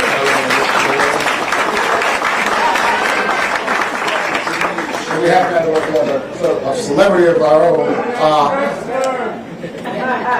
We have a celebrity movie star, Northwestern graduate. He and Senator Harris have something in common. They were both Northwestern graduates back in the day. He was back in the 60s and you were in the 90s.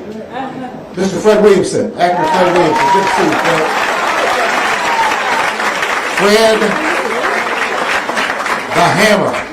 The Hammer Williamson. Thank you so much. Thank you so much. And again, it shows you how important this is. We have presidents from all over the region who have come out to be a part of our celebration.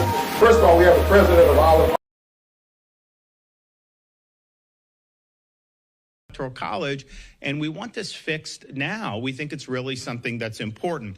So if that relief is given, then that would obviously force the Florida legislature to have to redraw the maps that we have for U.S. House of Representatives, because we have 28 districts currently. We would presumably have 29. I've had some people tell me they think we'd have 30, but I think 29. So you would have to do that. But that would need to be done, likely within the next 3 to 6 months so that we have enough time to be able to get that done. But we are going to press this issue. Attorney General told me he's going to be willing to go up to Washington and talk to people in the Commerce Department to be able to get this right. I know President Trump has spoken about the need to fix the problems with the census. And let me also say that there's the issue, which I think is important, about, okay, you count people, and then you've got people, especially in like California, who are illegally in the country. Should you be rewarded for that in more seats in Congress because you're a sanctuary jurisdiction? I don't think so. I don't think it's right. So, you count who's ever present, but then when you do congressional apportionment, that should be based on people who are lawfully present in the country. And then if you did that, that would also necessitate different results than what we've had in recent years. And so we're totally supportive of dealing with the issue of not having illegal aliens counted for the purpose of apportionment. That benefits California, it benefits Illinois, New York in ways that it really shouldn't. But that's how it's been done. So we're definitely supportive of that. But you don't even need to do that to give us the extra seat that we should have had starting in the 2022 election. So that's the first thing. And we're going to keep on this. We're going to work with Commerce. I had spoken with folks back in the day when this happened. I was like, can we sue over this? And they're like, well, we don't really, how do you get in? And we didn't know what the basis would be. We knew we were entitled, but you got to prove it. You got to have the legal theory, all this stuff.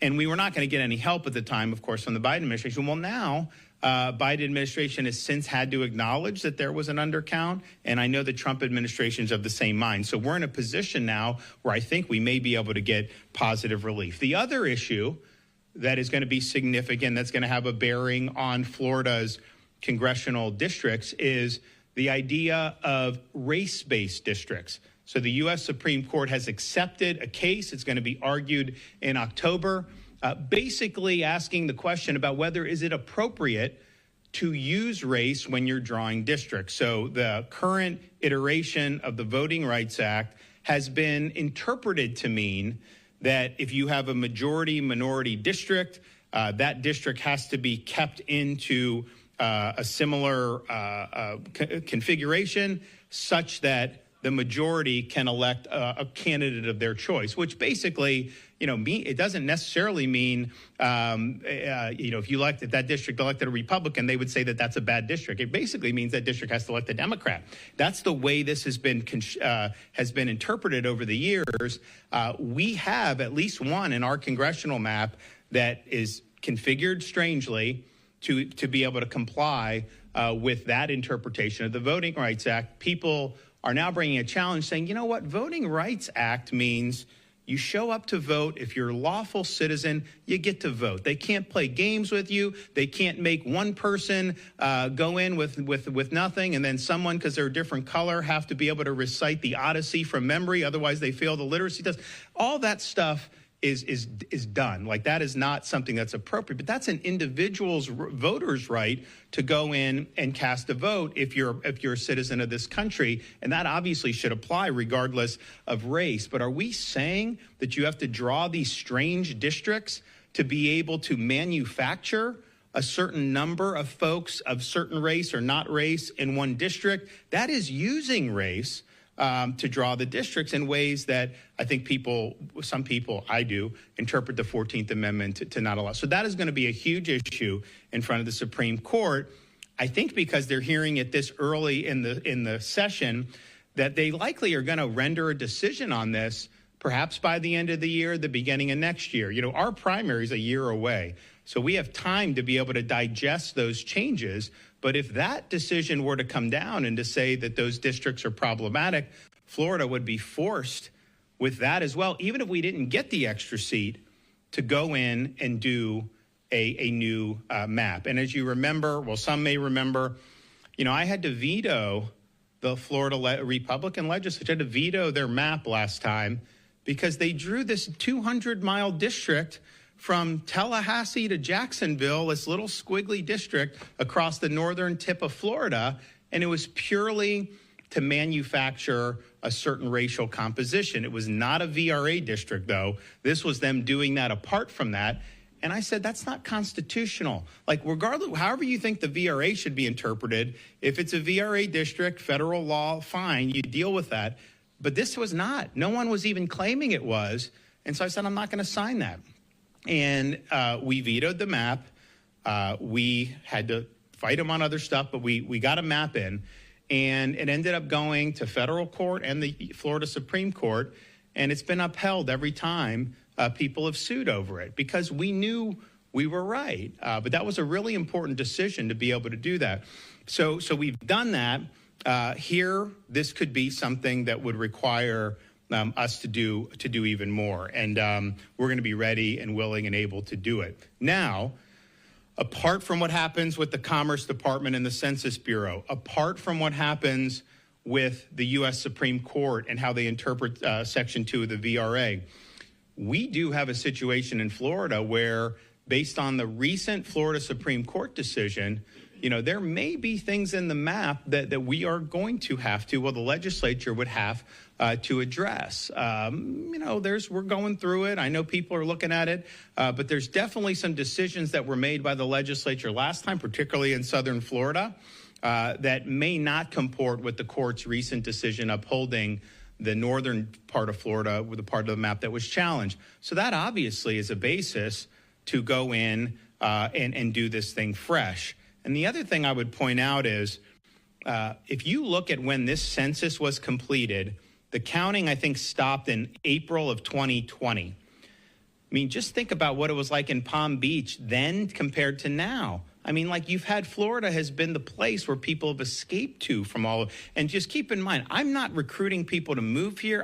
Some governors will go around the country, please move to our state, please. I'm not doing that because honestly, we've got a lot of people. We've got great people. I figured out during COVID, I didn't need to go on these trips to recruit, businesses from New York. They were calling me, asking me to come down. You guys can come if you want. It was fine. So I'm not one of those guys that's begging people, to move here at all. Because I understand, look, there's some benefits to that. I mean, some of the people who have moved in this area, have good income. They don't really use services. They contribute and all that stuff. So I'm not saying it's bad, but there obviously is challenges with traffic. There's challenges with building new schools and all this stuff. So the bottom line is, we just try to do a good job. People can vote with their feet how they want to. And the reality is, since that April of 2020, Florida has been the #1 state that people have sought to move to. All right, just listening in there to Florida Governor Ron DeSantis talking about this, writing a letter there to the Census Bureau, the Department of Commerce there, asking for them to potentially evaluate the number of residents and thus also the seats that Florida would get in Congress, saying that would be enough to have to redraw their map. So, of course, we're going down that cycle with Texas, California, and now potentially Florida. I'm Andy Mack. You're on Live Now from Fox. We're back after this.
All right, welcome back in here to Live Now from Fox. I'm Andy Mack. The first Atlantic hurricane of this 2025 season is a strong one, but also a peculiar storm. Hurricane Erin, there off the East Coast, will bring powerful waves battering different communities, including the Outer Banks in North Carolina. You can see there Murrells Inlet, lots of people on the beach. They're warning people of strong riptides, growing waves, and storm surge in different areas there along the East Coast, all the way up to New England. Let's be joined right now by the National Hurricane Center Director, Dr. Michael Brennan.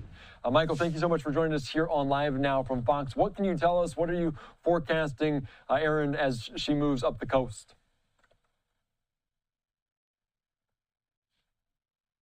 The hurricane, you can see the eye here on the satellite imagery this afternoon, about 300 miles or so just to the southeast of Cape Hatteras, North Carolina.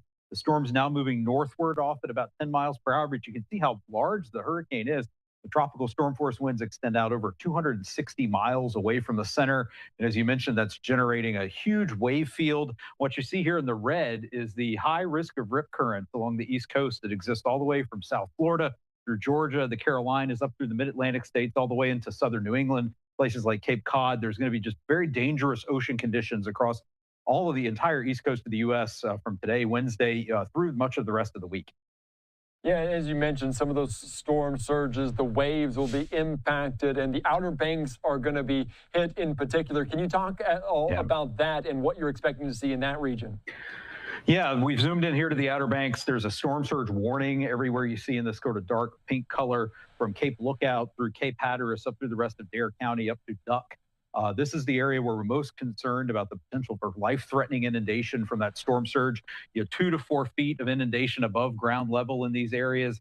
And on top of that, that dangerous wave action that's going to breach sand dunes, overwash coastal roads, potentially damage homes, inundate cars, especially along the ocean side of these Outer Banks. And that wave action's already begun, even began yesterday. It's increasing today. It's going to peak overnight tonight into Thursday as the center of Erin, passes, quite far offshore. You can see passing, a couple hundred miles to the east of Cape Hatteras, the center, but the size of the storm is so large that that wave field is already affecting much of the East Coast. And we're also going to see the potential for tropical storm force winds as well along the North Carolina Outer Banks and potentially up into coastal portions of Virginia and the eastern shore, and just widespread coastal impacts across much of the East Coast all the way through Thursday and even into Friday.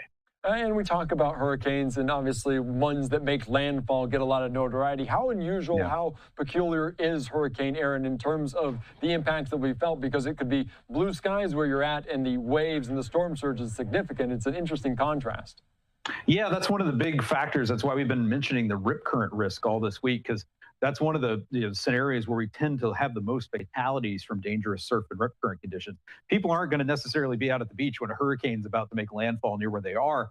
But when you have a hurricane passing a couple hundred miles offshore and the weather might be relatively nice at the ocean, it can be tempting to go out there and get in the water, even though the ocean is going to be unsafe. And we've lost almost as many people to surf and rip currents and hurricanes as we have to storm surge over the last 10 or 11 years. So it's just a reminder that everywhere from Florida all the way up the East Coast, it's generally not going to be safe to be in the ocean for the next few days. And you really need to heed those warning flags that are flying, and generally don't go in the water if you don't think it's safe.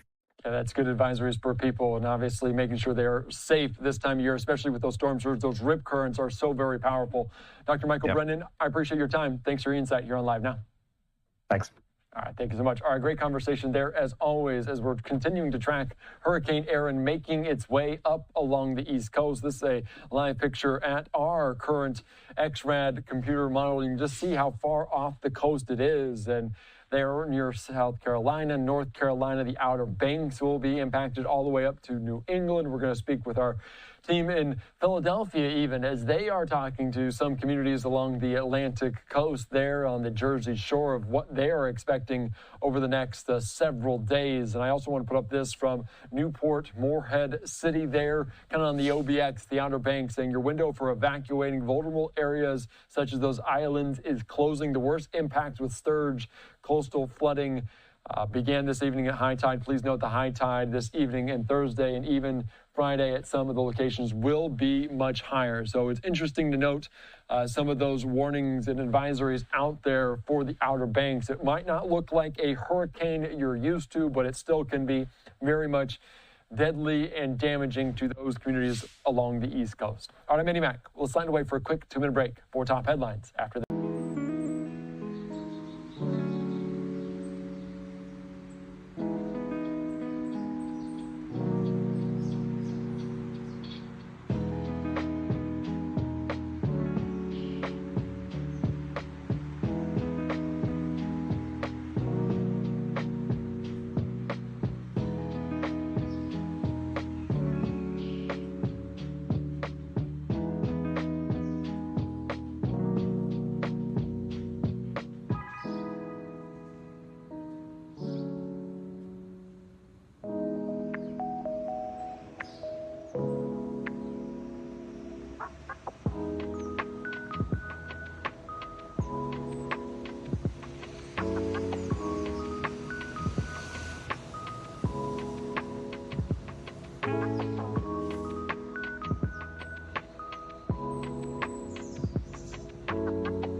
All right, welcome back in here to Live Now from Fox. I'm Andy Mack. Almost 4 o'clock on the East Coast, and more states are ramping up their redistricting efforts, and that includes the Sunshine State down in Florida. This coming in from Florida Politics, A.G. Gankarski and company saying Ron DeSantis, the governor there, hopes the president reevaluates the census to give Florida another seat in Congress. It's still unclear how it would work, and that's what we're hearing today from Florida Governor Ron DeSantis, talking alongside the Attorney General, sending a letter about their reevaluation of the census, as they say, will thus allow them to potentially redraw that congressional map there. Let's listen in to his remarks from Lake Worth. Texas, whatever they, I don't know what the status is. I know they were trying. These Democrats flee, and and a lot of the media is like acting like Texas is like so out of bounds. I never heard anything about Illinois. Like, it was almost like they didn't care about Illinois. You even have the governor of Illinois. He's sheltering these Texas Democrats who are fleeing. First of all, you should be there doing your job, not running and hiding. But they're fleeing to Illinois to protest gerrymandering. You're going to Illinois to protest gerrymandering? I mean, it's just ridiculous. So, Florida, what we did, we were attacked at the time. The reality is people can pull up, that map and see, how it was done. So this is going to be something, we are going to have to address this in one form or another. We will do that. But I do think that there's going to be things that are going to happen throughout the balance of this year and the beginning of next year. Maybe get a tweak to the census, Supreme Court rule on racial gerrymandering. And then, obviously, we've got the basis that we're looking through based on the Florida Supreme Court's decision about if there are any vulnerabilities on our current map, and then just accounting for the reality that Florida has had a big population shift, and it hasn't been uniform throughout the state. Broward, I don't think they've had net population gain. You have some other places. I mean, Palm Beach has had net gain. You've had other parts of the state, definitely net gain. But there's some that boomed, some that were, fine. No one did bad, but it isn't uniform the way it's happened. So the map should reflect that. We want to make sure everybody's vote counts. So stay tuned on that. But this letter has gone out. James is going to be working with Commerce and working with the Trump administration on this, and hopefully we're able to get to a positive resolution for the state of Florida. Okay, we got any questions? Yes. Yes, Governor Dave Bowman, WPTV. You had mentioned racially drawn districts, and you said at least one in our state. Is that the one represented near here by? Yeah, so if you look at the map, there's one that has almost like claws that go out. It's the most irregular shaped district on Florida's map. It's not really what the legislature is supposed to draw pursuant to the Florida Constitution, but the reason why they were able to do it is to ensure, at least on the surface, compliance, with the VRA Section 2. Like I said, the case in the Supreme Court is, well, wait a minute, voting rights means you show up, I think you got to show a picture ID like we do in Florida. You got to be a citizen, all that. But, you have a right to vote if you're eligible. And that shouldn't be encumbered. That, to me, is what voting rights are. It's not to try to do these somersaults on a congressional map to try to engineer, something based on characteristics that I don't think really speak to people's, character ideas. But yeah, that would be the one that was the most irregularly shaped, that if the U.S. Supreme Court said that you can't do that, you would be forced to redraw that one 100%. One follow-up. I hear what you say about California and the independent commission. I'm not going to challenge you. However, purple states like Michigan and Virginia have independent commissions as well. My question is, would the people of Florida have more confidence in the legislature drawing maps and not having accusations of gerrymandering than if an independent commission appointed with a lot of input, obviously from you and the Republican majority, would that be a better solution than having a state legislature? It would be a much less accountable solution. You have, as voters, you can hold the legislature accountable. Every 2 years, you get to go and hold them accountable if you don't like what they're doing. And that ultimately is the protection that you have as citizens to be able to basically, if you don't like what's going on, like they say, you can throw the bums out anytime you want. But I would also just point to the Florida legislature. And look, I had folks in my office that were, because, we had a disagreement on the map. So they were drawing, look at Florida's map. Look at the compactness of the districts. It was well done. It just was. And I think you would see something similar. Florida's Constitution says you got to have compact. You got to try to follow boundaries, geographical boundaries, municipal, the best you can to make it a sensible district. And I think the map that we have now does that. Now, the people at the time, particularly, the other party, they didn't like it because we did dismantle that gerrymandered district. And it did cause a change in the partisan representation for the state in terms of our whole delegation. But that wasn't the intent of it. That was an effect of it because we were abiding by the Constitution. Hi, Rachel Williams with WPBS on 25 News. My question is going back to your first point about the truck driver from last week. Can you detail how state troopers were able to determine that Singh entered the U.S. illegally? Well, it wasn't the state troopers that did it. It was in conjunction with federal authorities. So the feds were able to provide pretty much the whole dossier on this guy. As soon as the video leaked and then we knew that there was a crime that was committed, they were able to get that information in short order. So illegally entered the country in 2018, applied for work authorization in the fall of 2020, was rejected. That was under Trump 45. Reapplied for work authorization in 2021 under Biden and was granted the work authorization. Eventually receives a CDL, a commercial driver's license from Washington State, which is a sanctuary state, and then took that license and applied for a similar license in California. And so the California license was granted at least in part on the fact that he had a CDL in Washington State. So I think and then when he was identified after the video came out, he was detained.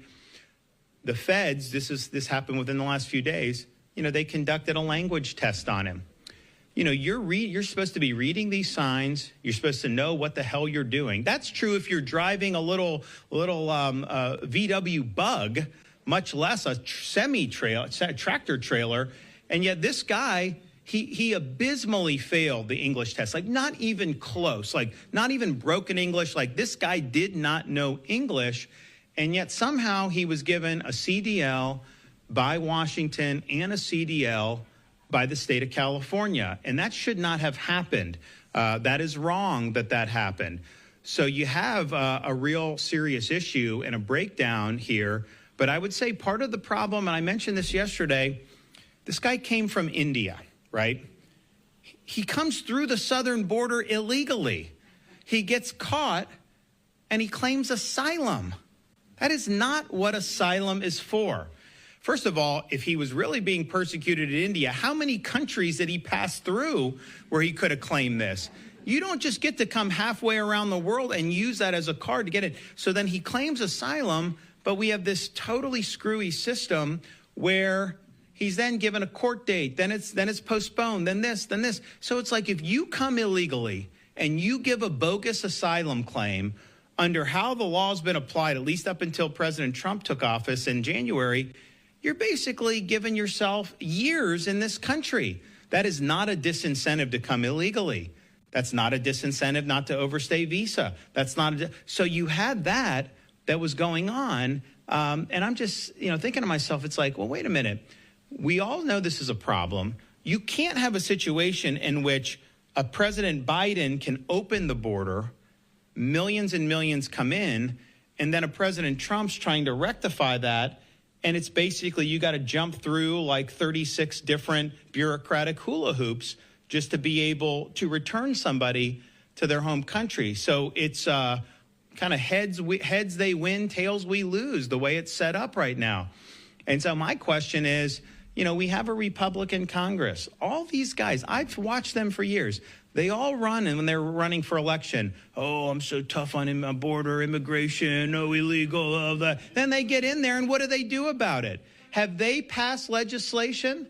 Have they sought legislation to clean up the mess?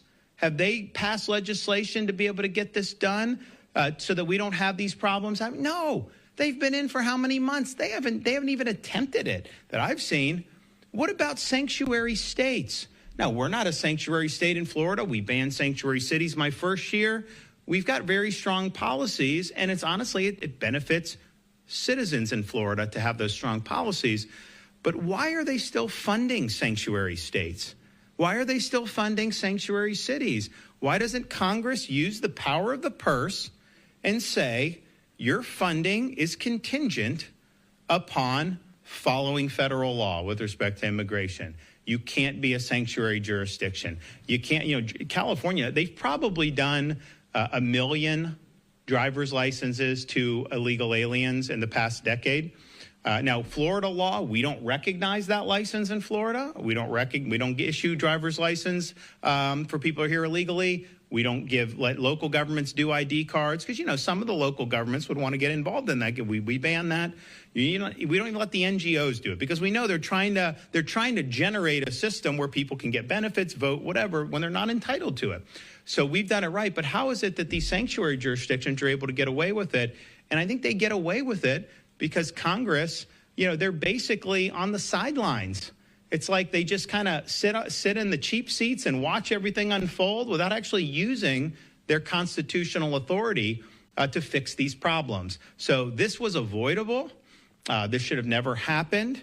There were obviously major screw-ups by Washington State and California. Well, I shouldn't even say that because I think that's their policy to be able to do that. So those are misguided policies. But the bureaucratic morass that happens when somebody will come in and claim asylum, really is a farce.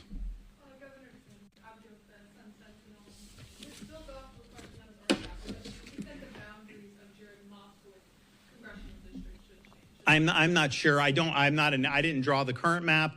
I don't know whose district is whose. And quite frankly, even though I wasn't involved in drawing it, I said I was going to veto the one and that we had to do another. The guys that do draw the maps, they don't do it based on who the incumbent is. They basically do it based on, what makes sense in terms of geographic. So, we had some incumbents that were complaining last time, and they were like, oh, you're trying to go after this. No one was gone after. It had no impact on anything. Now, I will say, clearly, if the VRA is found to be, the application of the VRA is found to be unconstitutional of the race-based district, that district here will definitely change. So that we will be mandated to do it. And my sense is that would probably have spillover effects for